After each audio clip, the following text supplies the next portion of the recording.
While the modern-day electric guitar is very much a 20th century invention, the origins of the guitar and the instruments that preceded it go way back into the ancient world of 2,000 and 3,000 years BC. It was discovered that by plucking a string and changing its tension, you could make a musical sound. This led to the invention of a group of instruments called chordophones, of which the earliest example we have on display is an oud. The oud shares a lot of similarities with a modern-day guitar. It has a head with tuning pegs attached to change the tension of the strings to give different notes.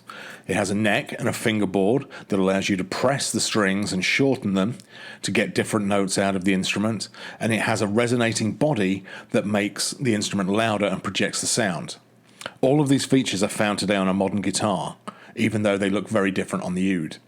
Even today, the unique sound of this instrument can be heard all over music from the Middle East. The oud found its way to Europe from the Middle East sometime in the 15th century, and pretty soon was adopted as a way of making music all across Europe, but particularly in Spain and Italy. It slowly evolved into the lute that you also see on display, with a few small changes. While they look very similar and share that bowl-shaped body, the addition of frets to the lute allowed for much more precise notes to be made. Unlike the metal frets on a modern guitar that are fixed into the fingerboard on the neck, the frets on a lute would be made of animal intestines, the same as the strings, and would be movable so the musician could more accurately tune their instrument. Both the oud and lute would have 4 or 5 pairs of strings, each known as a course, and the notes would be the same for both strings in each course.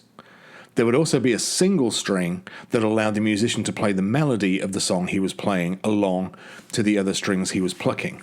The strings would be plucked with a stylus known as a quill to create its distinctive sound.